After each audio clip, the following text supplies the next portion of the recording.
Welcome to Nasdaq Trade Talks. I'm Jill Malandrino, Global Markets Reporter at Nasdaq.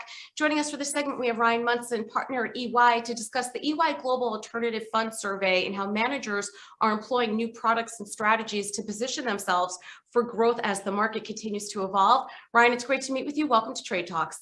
Jill, it's great to be here. Happy New Year to you and your viewers. Looking forward to the conversation today. All right, thank you, and so are we. Why do you think 2021 was the year where the industry embraced new and evolving themes, leading to increased investment in the alternative fund space? Yeah, it's interesting. I don't know that we would have necessarily expected this when COVID started, that we would see, frankly, the levels of growth and innovation that we have.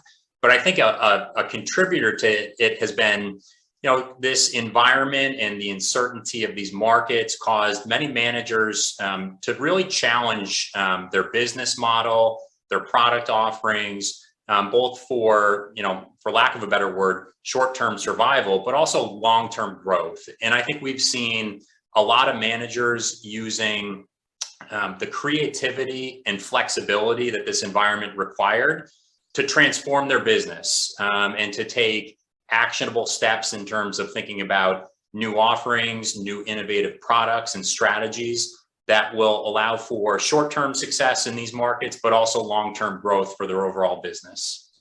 1 in 4 hedge funds expect to increase their exposure to cryptocurrencies. Why is there an increased conversation around investing in digital assets?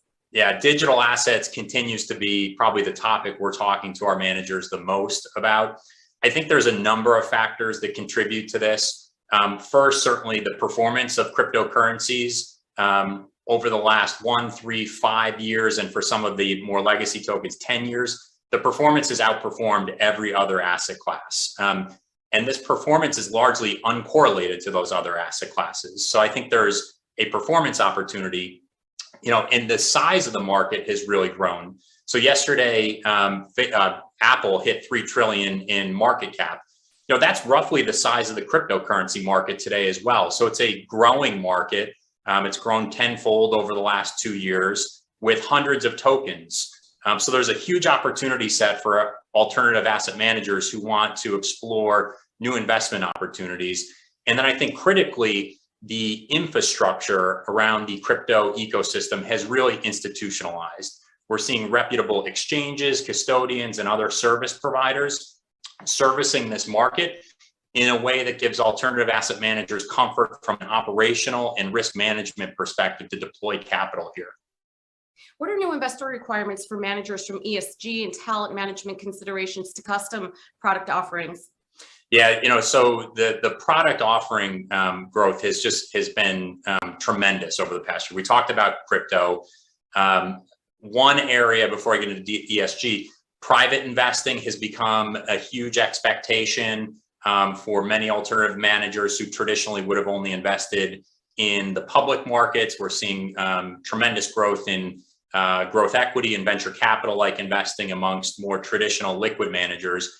And then ESG continues to be an area where investors have a strong desire to allocate larger amounts to ESG products. And equally important on the ESG front, investors want to allocate to managers who have their own social and governance policies and procedures that govern their business. So it's not just a story around investors wanting to allocate to ESG products, but they want to allocate to ESG to managers who are living and breathing ESG within their offices and the way they conduct their business.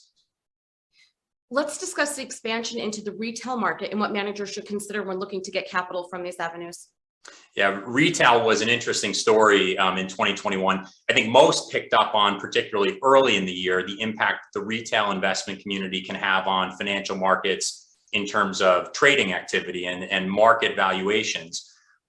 Many managers, though, have pivoted and are understanding the breadth and size of the retail market in terms of a potential capital base to their funds. Our survey identified that 40% of managers are increasingly looking to attract retail investors into their funds.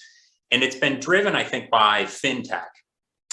There's new technology and platforms that have really served as, what we see as kind of tech-enabled fund-to-funds that allow for more engagement between retail investors and a variety of alternative products that allow for alternative fund managers to seek out new capital bases, particularly in periods where their institutional investors might be tapped out on allocations to alternatives. The retail community could really serve as a growth engine in the future.